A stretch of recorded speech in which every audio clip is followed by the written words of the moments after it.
All right, awesome. So we're going to get started. Welcome back. It is great to have you all joining us for week 3 of Be Well San Diego, sponsored by Kaiser Permanente. So today we're focusing on Save Well, where we will be exploring financial wellness, an important aspect of our overall health that often gets overlooked. I'm Darby McWaters from the San Diego Regional Chamber of Commerce, and I've been your host throughout this wellness series. So just a reminder that cameras and mics will remain off today. But please feel free to submit your questions through the Q&A box at the bottom of your screen, and we will address them during the Q&A session at the end. So today brings us to Save Well, which is the third week of our 4-part series. Financial wellness plays a significant role in our overall sense of well-being and can greatly impact our stress levels and peace of mind. As a reminder, we're meeting every Wednesday this month from noon to 1, and those who attend all 4 sessions will be entered to win a $100 Dick's Sporting Goods gift card. I'm pleased to introduce our presenter today, Robert Farwell, a financial advisor who has been with Edward Jones for the past 5 years with an office in Tierra Santa. Robert has earned his certified financial planner and retirement income certified professional designations, making him well qualified to guide us through today's important topic. Robert, thank you so much for joining us today. I will turn it over to you. Awesome. Thank you, Darby. Appreciate it. And thanks for joining me today. As Darby mentioned, I am Robert Farwell. I'm with Edward Jones. My office is in the Tierra Santa neighborhood, just off of the 15 and the 52 freeway. Wanted to go ahead and get my screen sharing going here. So let me kick that off. Let's put that over here. And away we go. All right. Can you all see that? Good. So today my goal here is to kind of give you some guidance, some rules of the road as far as investing goes. I joined Edward Jones about 5 years ago after running a small business for about 27 years. Kind of wish they would have found me 10 years ago because I really do enjoy working with Edward Jones and helping clients meet their goals. The rules of the road start first with developing your strategy. Successful investing requires deciding what you're trying to achieve and then outlining the steps to get there. It requires discipline and, of course, a little bit of patience. That's why I typically recommend having a documented, written investment strategy to help provide all of these. Before we typically can discuss investment strategies with clients, it's really important for us to get to know you and understand what it is you want to accomplish. That's because your financial strategy really should be based on you and what's important to you. There's really nothing more important than understanding what that's all about. And only then can we really work together to build your personalized strategies and the specific actions needed to achieve your goals.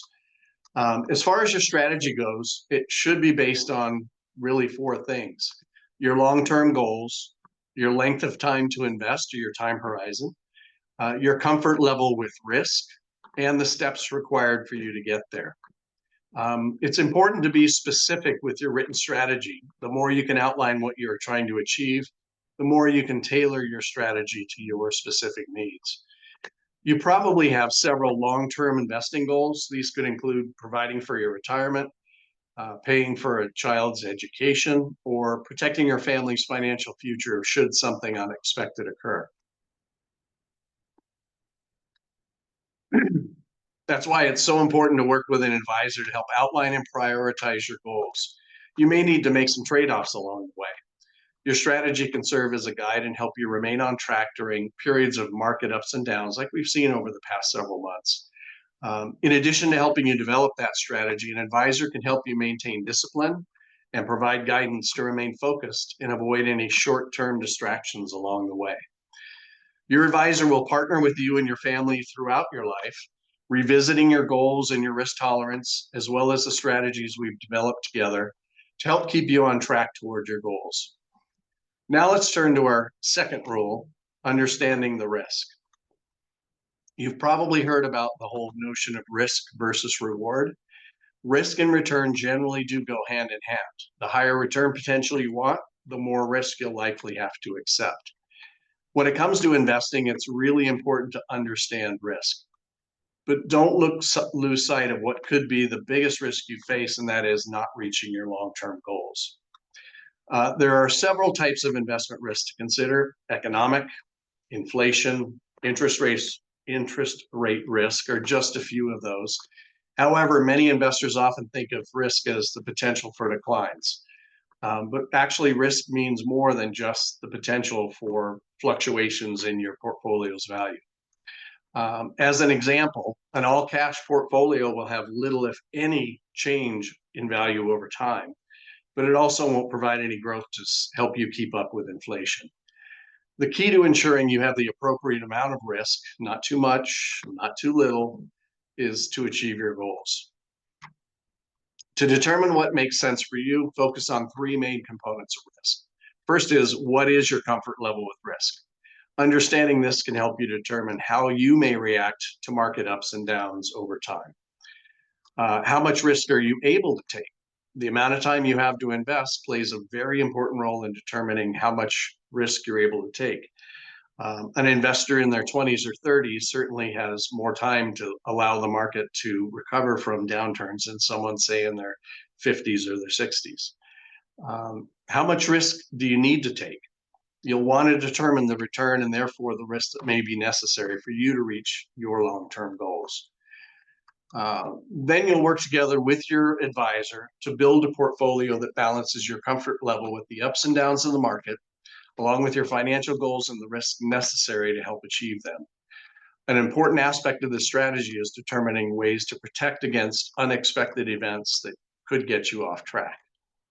This could help you avoid what may be your biggest risk, and that is not achieving your long-term goals. So now let's turn to our third rule: diversify for a solid foundation. The foundation for your portfolio is what's known as your asset allocation. Asset allocation simply is the diversified mix of stocks, bonds, cash, international, and other investments tailored for your situation and designed to support your long-term financial goals. Diversification does not ensure a profit or protect against loss in a declining market, but it can help provide a smoother ride over time by reducing swings in your portfolio's value. So when a single investment or asset class performs poorly, it's just a disappointment, not a disaster. When it comes to diversification, start with your mix of stocks and bonds. Stocks prices tend to fluctuate more over time, but they historically provide higher returns. Bonds tend to fluctuate less, but they typically provide lower returns. Since stock and bond prices often move in opposite directions, combining them may help reduce the swings in your portfolio's value. Your mix of stocks and bonds will help determine your portfolio's return potential and how it may react to different market conditions. That's why it needs to align with your goals and comfort with risk. Over time, different types of stocks may not always behave the same way. For example, international stocks don't always move in sync with domestic stocks, or small cap stocks, which are the stocks of smaller companies, can rise and fall at different times than mid cap or larger cap stocks. And what about bonds? The rates on bonds usually move up or down together. However, US corporate bonds and treasuries don't always rise and fall by the same amount or at the same rate as higher yield or international bonds. Because of this, a broad mix of asset classes can help your portfolio withstand different market conditions over time, better positioning you to achieve your long-term goals. Now let's look at rule number 4: stick with quality. Of the factors to consider with investing, we personally believe that quality is one of the most important. It's also often one of the most overlooked. For some investments, there's an easy way to measure quality, but for most, it takes some work. Since stocks have a larger price fluctuations than bonds, quality is frequently measured by the steadiness of earnings and dividend growth over time, since your total return is a combination of both dividends and capital gains. For bonds, one measure of quality is an investment-grade credit rating. This indicates the borrower has a good track record of making the promised interest and principal payments. Quality also means these investments are more likely to overcome temporary challenges, which is why a good track record can be a good indication of quality. If you received any tips on so-called hot investments, especially if they've already performed well, the best advice we can offer is this: ignore them. Although it may be tempting to buy a popular investment, it may not fit with the rest of your portfolio, and it may be riskier than you expect. If it sounds too good to be true, it probably is. It may be tempting to look for investments offering the highest dividend or interest rate, but there is no perfect investment. The higher the rate or yield, the higher the risk in most cases. So now let's look at rule number 5, investing for the long term.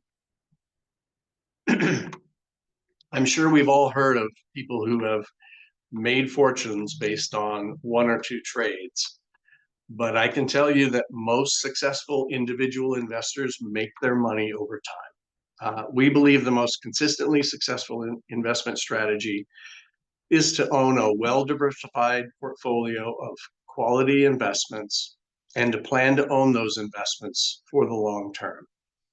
One of the biggest mistakes investors tend to make is trying to time the markets. This may involve moving money in and out of the market in response to short-term declines or the latest predictions or the latest news cycle. Unfortunately, this usually results in getting in and out of the market at the wrong time, costing you both time and money. And in the end, it can result in lower returns over time. Maintaining a long-term perspective can help you ignore the constant noise in the markets and to stay invested. We recommend owning a diversified portfolio based on your specific goals and your risk tolerance. This can better prepare you to weather potential short-term issues in the economy and the markets. Over time, of course, your goals may change or certain investments may not work out and may need to be replaced. But it's important to make changes for the right reasons, not simply because stocks or your other investments may have dropped in price. In general, don't sell quality investments that may have recently underperformed because they still may play a key role in your asset allocation. Remember, investments don't move up or down at the same time. That's why diversification can help you smooth the ups and downs or the roller coaster of the market. Keep a long-term perspective and your goals in mind while reviewing the performance of individual investments and your overall portfolio. So let's kind of stick with the theme of perspective for the 6th rule, and that is have realistic expectations. So your expectations about how your investments will perform can have a big effect on your overall strategy. We believe setting realistic expectations can help you accurately track your progress and ultimately achieve your long-term goals. To set the right expectations, you first really need to determine what you're trying to achieve, which should be the return you need to reach your goals. This is why it often doesn't make sense to compare your return to a market index like, say, the S&P 500.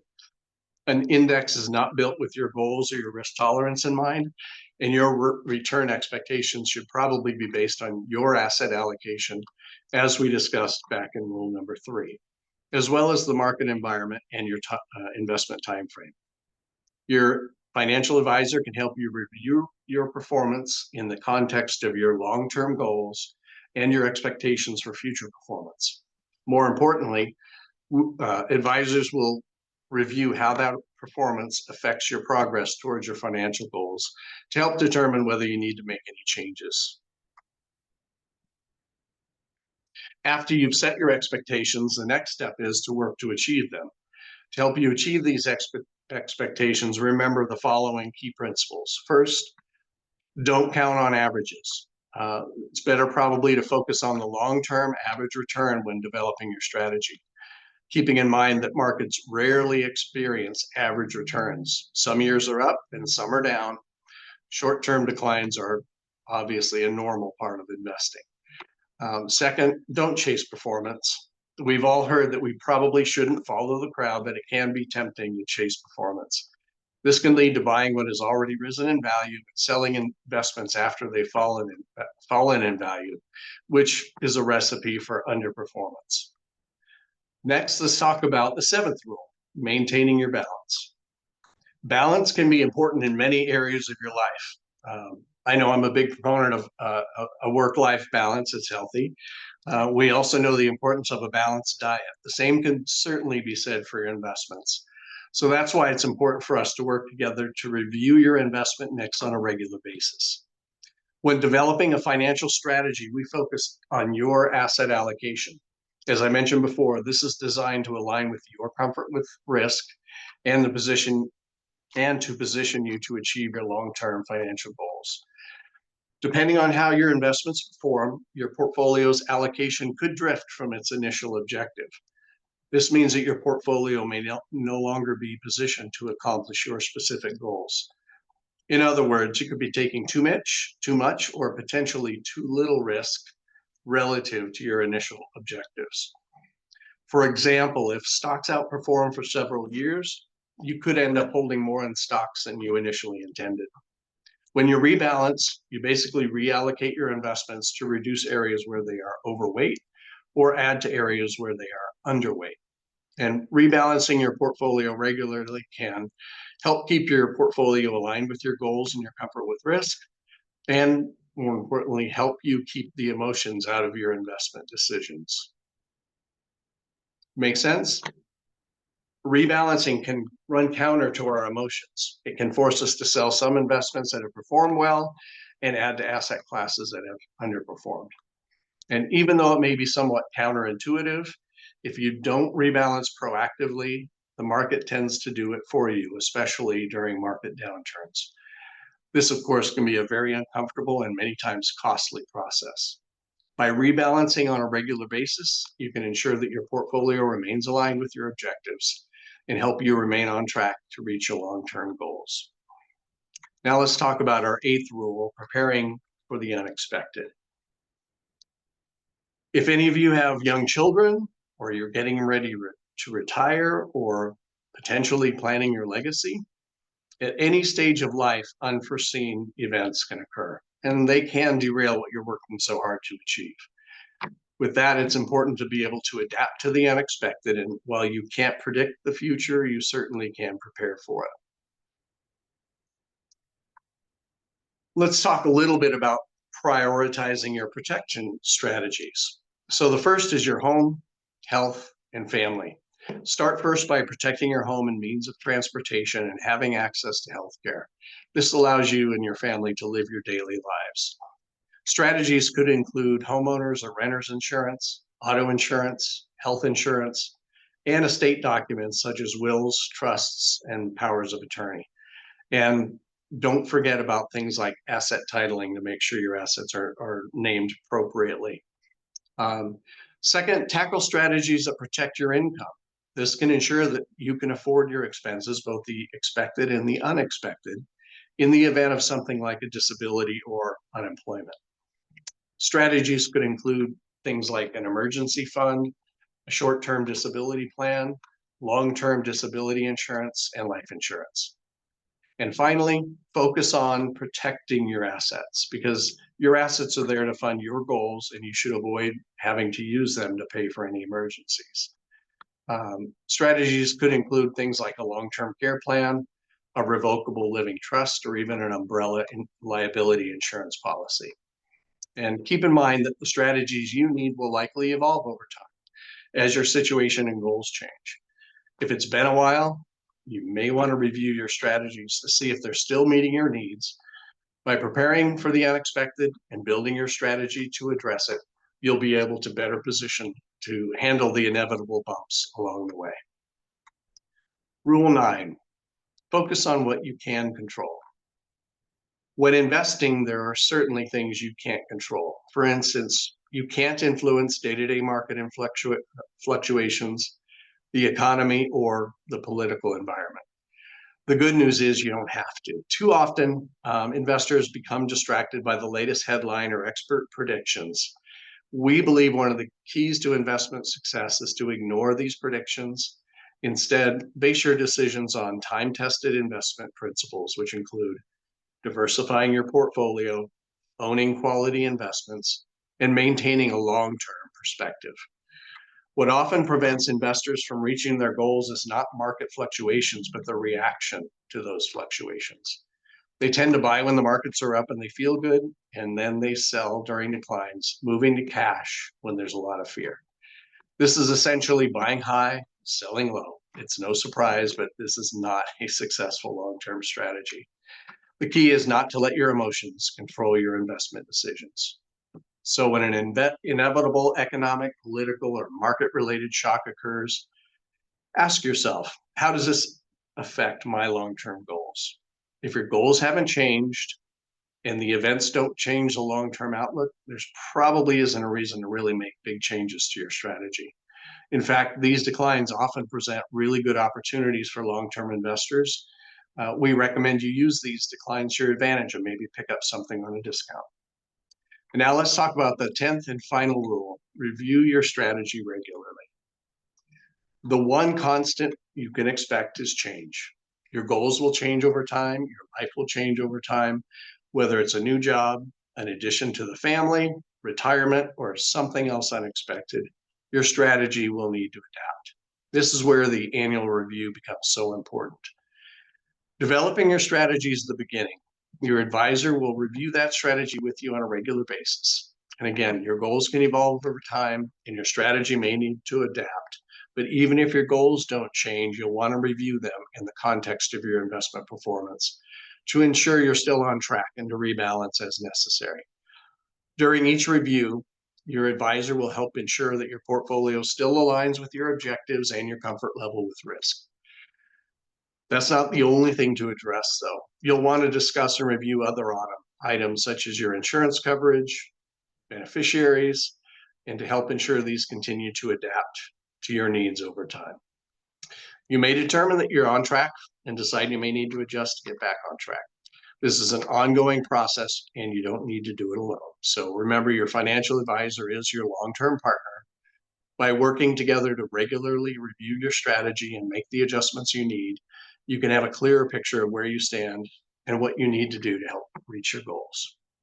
So let's recap. The 10 rules. Rule 1, develop your strategy. We recommend having a documented written investment strategy specifically tailored to your goals. 2, understand risk. The biggest risk you face when investing may be not reaching your goals. Understand the trade-off between risk and reward, your comfort level with risk, how much risk you're able to take, and the amount of risk you need to take to actually reach your long-term goals. Rule 3, diversify for a solid foundation. Diversification does not ensure a profit or protect against loss in declining markets, but it can help you provide a smoother ride over time to reduce the volatility in your portfolio. Sticking with quality is rule number 4. For stocks, focus on the steadiness of earnings and dividend growth over time. For bonds, one measure of quality is a good track record of making promised interest and principal payments. Rule 5, invest for the long term. Trying to time the markets can be a recipe for disaster.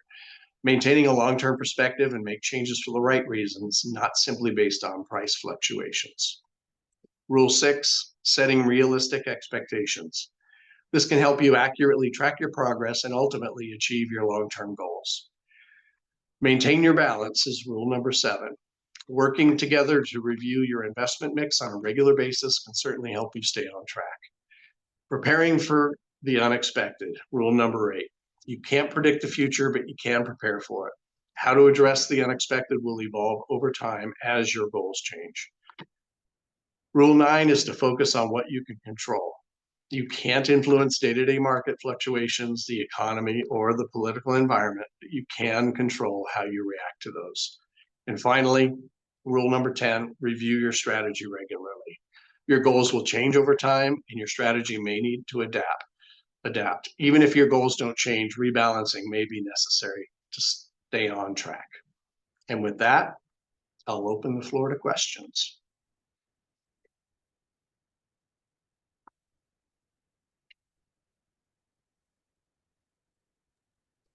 Awesome. Can you hear me okay?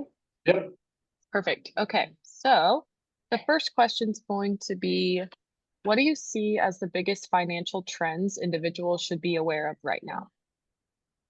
Boy, that's a good question. The biggest individual trends right now, I think, has to do with inflation and probably the tariffs and things like that. That's obviously impacting the economy. The good news is almost all of that has not impacted the market in a great deal over the last several months. In fact, we've seen a lot of new all-time highs over the last several weeks. So um, pay attention to that. We always pay attention to what the Federal Reserve is attempting to do with interest rates, because that certainly drives a lot of what investors end up doing. Perfect. The next question is going to be, what's one tax strategy that most people overlook? Hmm, great question.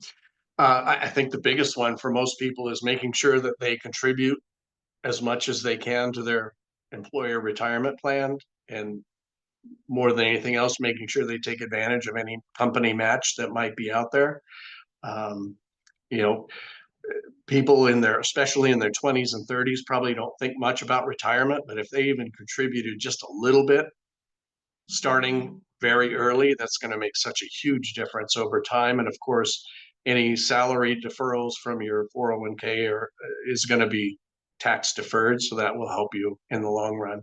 The other thing to look at is, especially for younger folks, Roth conversions or Roth IRAs. If you're not making a ton of money, might be a really good way to get started, because Roth IRAs are tax free. It's after tax money, so tax free withdrawals when it does come time to retirement. And that can add up in a big way over a long haul.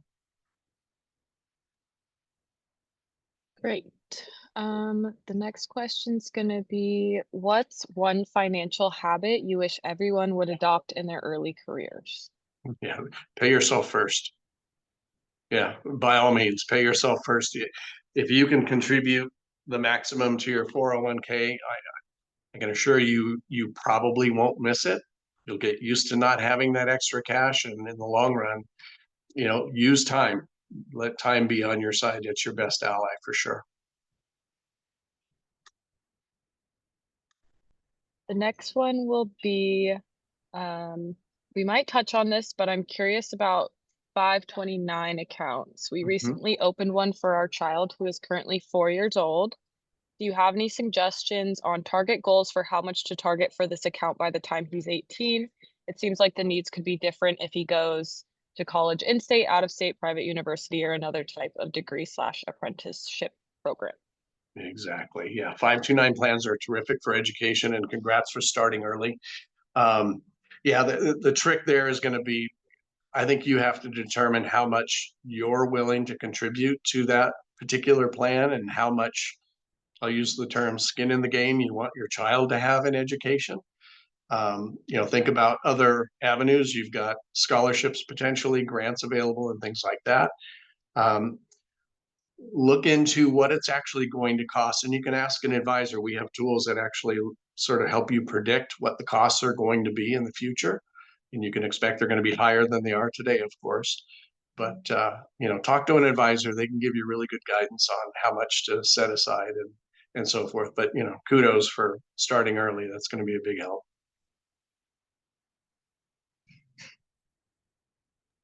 And then our last question is going to be, would love your thoughts on retirement savings in a 401k versus or in addition to an IRA.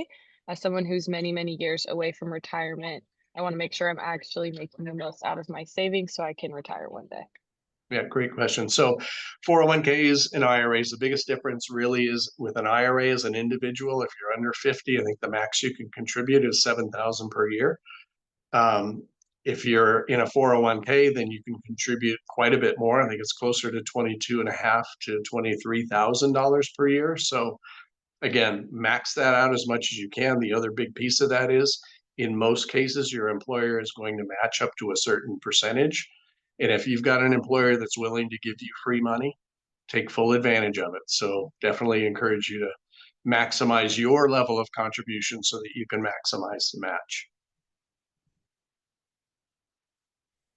Awesome. Well, I think that's all of our questions for today. Terrific. And I think that'll bring us to the end of today's session, unless there's anything additional you wanted to speak about. No, I'll just say I've got my contact information up on the screen. I'd be happy to explore any questions you might have of your own situation, or if you've got folks that you know and care for that are looking for maybe a second opinion, be happy to chat with them about it. Awesome. Well, thank you so much for sharing. That was awesome. Thank you, And Darby. thank you to everyone for joining today and for your engagement and questions. That completes our third week of Be Well San Diego. Again, thank you, Robert, for breaking down financial wellness in such an easy to understand way. It can get pretty Appreciate complicated that. sometimes. Yep. Also grateful to Kaiser Permanente for their sponsorship. And to everyone else, mark your calendars for next Wednesday at noon as we enter our final week with Sleep Well, which will be focused on healthy sleep habits and rest techniques. We appreciate everyone who joined us today and look forward to seeing you all for the conclusion of our wellness journey next Wednesday. Thank you again, Perfect. Robert. Thanks so Have a good much. one, everyone. Bye.